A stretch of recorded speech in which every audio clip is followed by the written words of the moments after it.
कहानी की शुरुआत हुई एक लड़की को दिखाने से, जो कहानी की मेन कैरेक्टर है। इसका नाम एस्टर होता है। एस्टर का ताल्लुक जूस यानी यहूदी फैमिली से है। ये उनका रिलीजन मजहब है। वो कुछ सोच रही थी, फिर अपना सामान पैक करती है, कमरे से नीचे बाहर आ गई, जहाँ पर कुछ जूस औरतें खड़ी थी। आज इनका फेस्टिवल त्योहार था, तो सब लोग एस्टर को भी विश करती है। वो वापिस से कमरे में आई, अपना सारा सामान यहाँ तक के फोन भी बेड पर रखती है। अपनी दादी की तस्वीर लेकर घर से बाहर आ गई। एक औरत उससे पूछती है, एस्टर कहाँ जा रही हो? उसने जवाब दिया कि मदर इन लॉ के घर, यानी उसके हस्बैंड की मोम के घर। औरत हैरत से बोली, मदर इन लॉ, पर उनका घर तो उस तरफ है ना, तुम इस तरफ क्यों जा रही हो? जिस पर एस्टर बिना कुछ कहे वहाँ से भाग जाती है। अब तक हम जान गए कि एस्टर शादीशुदा है, तो अब हम उसके हस्बैंड को देखते हैं, जिसका नाम यंकी था। वो भी अपनी मोम के घर खाने पर आया था। उसकी मोम ने उसे बता दिया कि एस्टर अभी तक नहीं आई, जो सुनकर यंकी भी काफी हैरान रह गया कि वो अभी तक आई क्यों नहीं। तब उसकी मोम गुस्सा करने लगी कि वो हमेशा ऐसे करती है, लेट ही आती है, आज न जाने ये लड़की कहाँ गई होगी। जबकि एस्टर तो भागकर अपने पियानो टीचर के घर आ जाती है। दरअसल एस्टर भागने वाली थी, जिस सब में उसकी टीचर मदद कर रही है। टीचर उसे पासपोर्ट और एक गिफ्ट देती है। एस्टर काफी जज्बाती हो गई, उनके गले से लग जाती है, फिर वहाँ से निकल गई। गाड़ी के जरिए जल्दी वो एयरपोर्ट पहुँच जाती है, क्योंकि वो बर्लिन जा रही थी। अब उसने घर क्यों छोड़ा, इसका जवाब हमें आगे पता चलेगा। यंकी एस्टर को ढूंढता हुआ घर आया।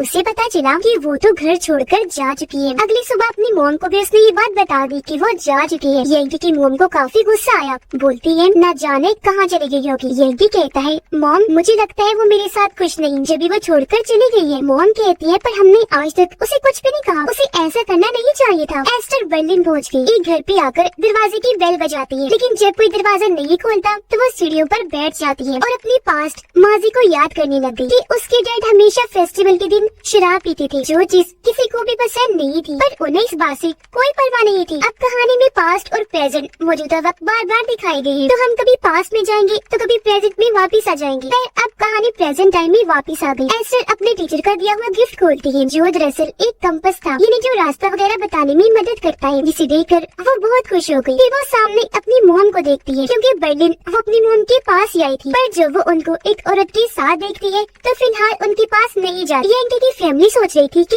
एस्टर ऐसे अचानक कहाँ जा सकती है, जबकि वो तो बर्लिन की गलियों में घूम रही थी। वो खुद को आजाद समझ रही थी, क्योंकि वो एक ऐसी माहौल से आई थी जहाँ एक किस्म का औरतों को कैद करके रखा जाता है, यानी कि उन्हें कुछ भी करने की इजाजत नहीं थी, उतनी आजादी नहीं थी जितनी मर्दों को होती है। वो एक कॉफी शॉप में गई, देखती है कि एक लड़के को कॉफी के कप्स उठाने में मसला हो रहा है, इसलिए वो पूछती है, क्या मैं आपकी मदद कर दूं? इस पर उसने भी हाँ कहा। वो लड़के के साथ कॉफी लेकर एक म्यूजिक स्कूल में आ गई, क्योंकि ये लड़का एक म्यूजिशियन था। एस्टर म्यूजिशियन लड़के के ग्रुप से भी मिली, और जब वो उनकी परफॉर्मेंस देखती है, वो जब म्यूजिक बजा रही थी, तो एस्टर काफी जज्बाती हो गई। उसकी आंखों में आंसू आ गई थी, क्योंकि उसे भी शुरू से ही म्यूजिक सीखने का बहुत शौक था, लेकिन उनकी फैमिली में जाहिर है बहुत सख्ती थी, तो जूस लड़कियों को म्यूजिक में जाने की इजाजत नहीं थी। कहानी फिर से पास्ट में आई, जहाँ एस्टर अपनी फैमिली के साथ यंकी के घर आई, क्योंकि आज इनकी शादी की बात होनी थी। जब एस्टर और यंकी दोनों मिलते हैं, जब वो उसे भी बता देती है कि मुझे म्यूजिक बहुत पसंद है, जिस पर यंकी ने साफ मना कर दिया कि लड़कियों को म्यूजिक नहीं सीखना चाहिए। इससे एस्टर को बुरा तो लगा,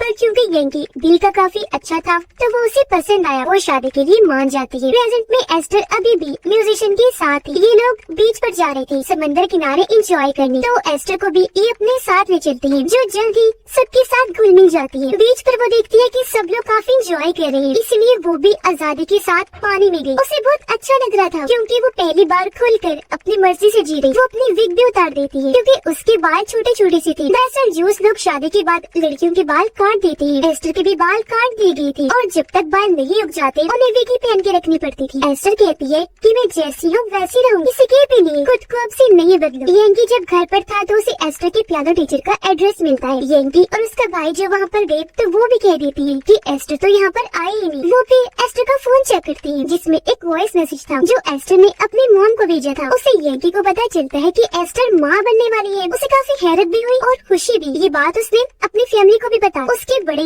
यंकी को कहते हैं कि वो बच्चा इस घर का वारिस है, तो तुम्हें एस्टर को कैसे भी करके वापस लाना होगा। इसीलिए वो अपने भाई के साथ बर्लिन जाने की तैयारी करने लगता है। उधर एस्टर का फिलहाल कोई ठिकाना नहीं था, तो जाहिर है सोने के लिए भी उसके पास जगह नहीं थी, इसीलिए वो चुपचाप म्यूजिक स्कूल में घुस आई। चुपके से एक कमरे में जाकर जमीन पर ही सो जाती है। पास में वो वक्त दिखाया गया जब एस्टर की शादी होने वाली थी। एस्टर की मोम उससे मिलने आई, लेकिन वो अपनी मोम से काफी नाराज थी, क्योंकि वो बचपन में ही उनकी फैमिली को छोड़ के चली गई थी। एस्टर को उसकी दादी अलग कमरे में ले गई, समझाती है कि तुम्हारी नई जिंदगी शुरू होने वाली है। फिर उन्होंने एक औरत को भी बुलाया ताकि वो एस्टर को समझा सके। औरत उसे सारी बात समझाती है कि शादी के बाद तुम कैसे एक अच्छी वाइफ बन सकती हो। साथ ही तुम्हें अपने ज्यूस वाले सही रस्मो रिवाज को भी पता होना चाहिए, क्योंकि ज्यूस लोगों के कल्चर रस्मो रिवाज काफी ऑर्थोडॉक्स है, अलग किस्म की अजीब है, जो खास औरतों के लिए ही बनाई गई है, जिन पर हर हाल में इन लोगों को चलना होता है। प्रेजेंट में एस्टर सोकर उठी। म्यूजिक स्कूल से जब वो जाने लगी तो उसे बच्चों की आवाजें आने लगती है, जिसके साथ ही वहाँ एक औरत एस्टर को देख लेती है। उसे काफी हैरत हुई कि ये यहाँ पर क्या कर रही है। उसने फौरन इस बारे में जाकर स्कूल के प्रिंसिपल को बता दिया। वो जब यहाँ आई तो एस्टर कहती है कि माफ करना, गलती हो गई मुझसे, जो मैं यहाँ सो गई, आइंदा ऐसा नहीं होगा, जो कहकर वो यहाँ से जाने लगी। लेकिन प्रिंसिपल एस्टर को अपने साथ एक होटल में लेकर गई। वो समझ गई थी कि एस्टर के साथ जरूर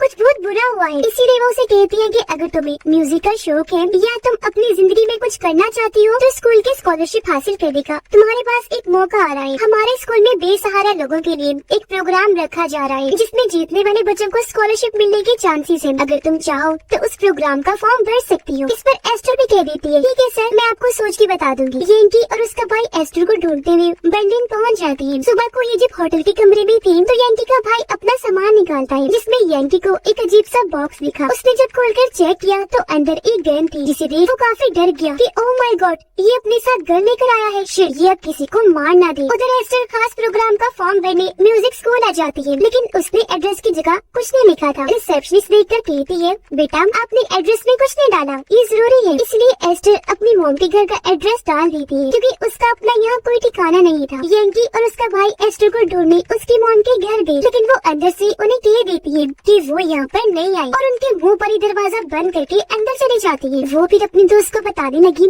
कि मुझे अपनी बेटी एस्टर पर तरस भी आता है, क्योंकि उसकी शादी काफी छोटी उम्र में ही हो गई थी। और यहाँ से पास्ट का वो सीन दिखाया जाता है जब एस्टर की शादी हो रही है। सभी लोग काफी खुश थे, क्योंकि ये एस्टर के लिए काफी बड़ा दिन है। प्रेजेंट पे एस्टर म्यूजिक स्कूल आई, जहाँ पर बाकी स्टूडेंट्स म्यूजिक की प्रैक्टिस कर रहे थे। एक लड़की ने जब देखा कि एस्टर ने भी म्यूजिक प्रोग्राम में हिस्सा लिया तो वो उसका मजाक उड़ाने लगी। कहती है कि ज्यूस वाले काफी ऑर्थोडॉक्स होते हैं, वो औरतों को किसी भी किस्म की आजादी नहीं देते, सारी आजादी सिर्फ मर्दों के लिए ही होती है। औरत उनके नजदीक सिर्फ घर के अंदर रखी जाने वाली कोई चीज है और बस बच्चे पैदा करने के लिए ही होती है। उसकी ये बात सुनकर एस्टर को काफी गुस्सा आ गया। वो कहती है, बकवास बंद करो, मैं बच्चे पैदा करने वाली कोई चीज नहीं हूँ, समझी, मैं भी ये म्यूजिक प्रोग्राम करूंगी, देखना तो। जिसके बाद सभी मिलकर म्यूजिक की प्रैक्टिस करने लगते हैं, और अब वक्त के साथ साथ एस्टर की भी उनसे दोस्ती हो जाती है। वो म्यूजिशियन लड़की की एक दोस्त के घर गई, जहाँ सभी उसे काफी पसंद करने लगी, पक्की दोस्त बन जाती है। पास में जब एस्टर की शादी हो गई तो उसके बाल काटे जा रहे होते हैं, और वो बेचारी काफी दुखी होकर रोने लगती है। उसका गम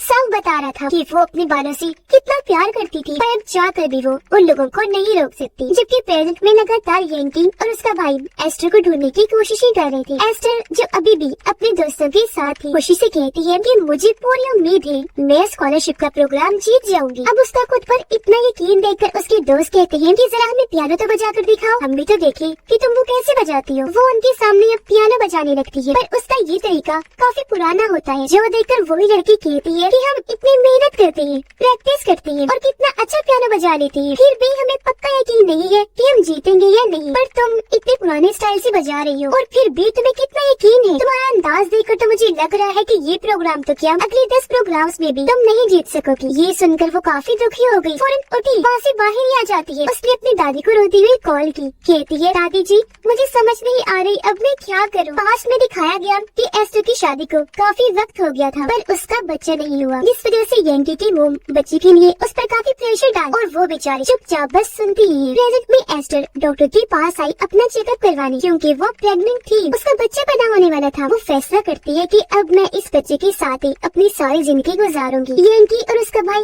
एक बार में आए, जहाँ यंकी एक औरत से कहता है कि मेरी वाइफ शायद मेरे साथ खुश नहीं, मुझे उसकी खुशी के लिए क्या क्या करना चाहिए। तब औरत ने बताया कि तुम उसकी हर हाल में मदद करो, उसका साथ दो और उसे हर वो चीज दो जिसकी उसे जरूरत है। पास में एस्टर को जब बार बार बच्चे के लिए प्रेशर दिया जा रहा था तो उसे काफी बुरा लगता है। प्रेजेंट में यंकी यंकी एस्टर की मॉम के घर गया। उन्हें अपना नंबर देते हुए कहता है कि एस्टर का जैसे कुछ पता चले मुझे फौरन बता दीजिएगा। लेकिन यंकी के भाई को एस्टर की मॉम पर शक था कि पक्का इसने एस्टर को कहीं छुपा के रखा हुआ है और ये हमसे छुपा रही है। इसलिए एक दिन चुपके से वो एस्टर की मॉम के घर घुस आया। वहाँ जब छानबीन करने लगा तो उसे एस्टर के म्यूजिक प्रोग्राम के फॉर्म मिल जाते हैं जो पोस्ट वाला आदमी यहाँ रख गया था, क्योंकि एस्टर ने यहाँ का एड्रेस दिया था। इसलिए एस्टर अपने दोस्तों के साथ एक म्यूजिक क्लब में आई, जिस बीच वो म्यूजिशियन लड़की के साथ डांस करने लगती है जो अब उसका दोस्त बन गया था। जबकि यंकी का भाई भी उन फॉर्म्स के जरिए इस क्लब में पहुँच गया और अब वो एस्टर को भी यहाँ देख लेता है। सबूत के तौर पर वो एस्टर की कुछ तस्वीरें बना लेता है ताकि यंकी को दिखा सके, और ये वही तस्वीरें थी जिनमें एस्टर अपने दोस्त के काफी करीब खड़ी थी। पास में वो दिन दिखाया गया जब एस्टर खाने पर यंकी की मॉम के घर आई थी। यह सारी औरतें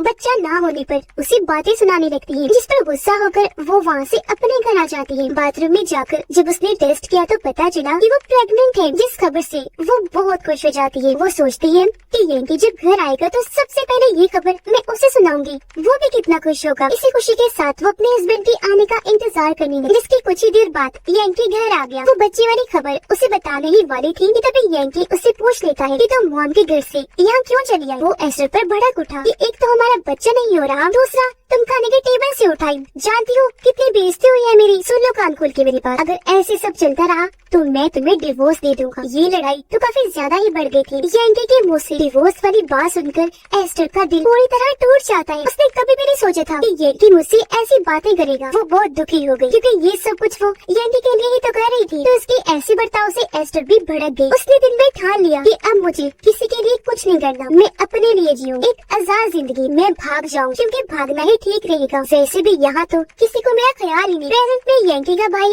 वापस आकर उसे एस्टर की क्लब वाली तस्वीरें दिखाता है और जब यंकी देखता है कि वो किसी दूसरे लड़के के साथ है, वो काफी दुखी हो जाता है। वो भागकर एस्टर की मॉम के घर गया। उनसे कहता है आपने उसे कहाँ छुपा के रखा हुआ है, प्लीज बता दीजिए। उस दिन मैंने गुस्से में वैसे उससे डिवोर्स की बात की और वो घर छोड़ के चली गई। ऐसा कुछ नहीं है, मैं तो उसे बहुत प्यार करता हूँ। अब मैं बहुत दुखी हूँ, मैंने उसे किसी और लड़के के साथ देख लिया है। तब एस्टर की मॉम भी यंकी को कह देती है कि तुम कभी भी समझ नहीं पाई दिल से कि वो तुमसे चाहती क्या है और तुम उसके लिए क्या थी, वरना तो वो तुम्हें कभी भी छोड़ के ना जाती। एस्टर जो अपने दोस्तों के पास जा रही थी, यंकी का भाई उसे देख लेता है। वो उसे पकड़कर जबरदस्ती गाड़ी में बिठाता है और एक पार्क में ले आया। समझाने लगता है कि तुम बहुत बड़ी गलती कर रही हो। तुम्हें क्या लगता है तुम अकेले बगैर किसी सहारे के इस शहर में रह पाओगी? भूल है तुम्हारी, और जब तुम्हें अपनी गलती का एहसास होगा ना तो तुम रोते हुए वापस आओ, लेकिन उस वक्त तुम्हारी मदद करने वाला कोई नहीं होगा। वो एस्टर को फिर गन देते हुए कहता है कि ये लो रखो अपने पास, जिस दिन तुम्हें अपनी गलती का एहसास हो जाए ना, इससे खुद को शूट करके अपनी जान लेना, मर जाना। जो कहकर यंकी का भाई वहाँ से चला जाता है। जिसके बाद एस्टर अपनी मॉम के घर आई, उन्हें सारी बात बता देती है। दोनों माँ बेटी जज्बाती हो गई, रोने लगती है। जाहिर है इतने वक्त के बाद जो मिल रही थी। उसकी मॉम कहती है मेरी बेटी तुम परेशान मत हो, अब मैं तुम्हारे साथ हूँ। एस्टर गुस्से से पूछती है मॉम आपने बचपन में ही हमें खुद से अलग क्यों कर दिया, क्यों सबसे अलग रहने लगी थी? तब उसकी मॉम बताती है कि बेटा ना मैं तुम्हारे डैड को पसंद थी ना वो मुझे अच्छी लगती थी, इसलिए हर वक्त हमारी लड़ाई होती रहती थी। तंग आकर मैंने तुम्हारे डैड को डिवोर्स दी, पर कोर्ट ने तुम्हारी सारी जिम्मेदारी मुझे न देकर तुम्हारे डैड को दे दी। हालांकि मैं चाहती थी कि मेरी बच्ची तुम भी मेरे साथ रहो। अपनी मॉम की ये सारी बातें सुनकर एस्टर एक बार फिर जज्बाती हो गई, जोर से उनके गले से लग जाती है। फिर अगले दिन उसकी मॉम एस्टर को म्यूजिक प्रोग्राम के लिए तैयार करती है, क्योंकि आज एस्टर का इम्तिहान था। उसने जजेस के सामने अपनी परफॉर्मेंस देनी थी और फिर एस्टर प्रोग्राम वाली जगह पर पहुंच जाती है। उसकी परफॉर्मेंस देखने उसके सारे दोस्त भी आए हुए थे और तो यंकी भी यहाँ पहुंच जाता है। वो जजेस को कहती है कि आज मैं आपको पियानो बजा के नहीं दिखाऊं, बल्कि आज मैं गाना सुनाने वाली हूँ। वो पहले सबको बताती है कि कैसे ज्यूस रिलीजन में हमें रोका जाता है, हर चीज से मना किया जाता है, किसी भी किस्म की आजादी नहीं दी जाती। यानी कि वो अपनी सारी परेशानियों उन्हें बता रही थी। जिसके बाद वो गाना सुनाने लगती है। वो बहुत दिल से गाती है, जो चीज उसकी आवाज में दर्द को साफ जाहिर कर रही थी। उसकी जिंदगी की सारी मुश्किलात तकलीफें गाने के जरिए जाहिर हो रही थी। मगर सबको उसका गाना काफी पसंद आया, यहाँ तक कि वो लोग भी गाने में इतना खो गए कि सब जज्बाती हो जाते हैं। गाना खत्म करने के बाद जब सारे लोग बाहर आए तो एस्टर देखती है कि यहाँ पर यंकी भी आया हुआ है। वो उसे कहता है कि मैंने भी तुम्हारा गाना सुना है, तुमने बहुत अच्छा गाया, मुझे बहुत खुशी हुई। तुम्हें समझने में मुझसे बहुत बड़ी गलती हो गई है, प्लीज मुझे माफ कर दो। वो फिर उसे एक म्यूजिक वाला लॉकेट देते हुए कहता है कि चलो घर चलते हैं, जिस पर एस्टर कहती है कि नहीं, अब मैं वापस नहीं जाऊंगी, मुझे ये जिंदगी बहुत प्यारी है, ये आजादी काफी पुरसकून है। उसका हस्बैंड एस्टर को काफी मनाता है, गिड़गिड़ाता है, यहाँ तक कि अपने बाल भी काट लेता है, जो उनकी कल्चर और रिलीजन में काफी जरूरी समझी जाती है। पर अपने हस्बैंड की नाक रोकने पर भी वो नहीं रुकती, वहाँ से चली जाती है, क्योंकि अब उसे अपनी पूरी जिंदगी आजादी से जीनी थी। यंकी का भाई भी उसे रोकने की कोशिश करने लगा, पर उसे भी वो धक्का मारकर आगे बढ़ जाती है। वो ठान चुकी थी कि अब मैं किसी के भी दबाव में आकर घुट घुट के नहीं जीऊंगी, बल्कि आजादी वाली जिंदगी जीऊंगी, जैसे खुले आसमान में पंछी जिया करते हैं, जिनके ऊपर कोई रोक टोक नहीं होती। उसने पूरी तरह से इस जिंदगी को अपना लिया था, ये चाहे इसका अंजाम कुछ भी होता। और इसी के साथ ये कहानी इधर ही खत्म हो जाती।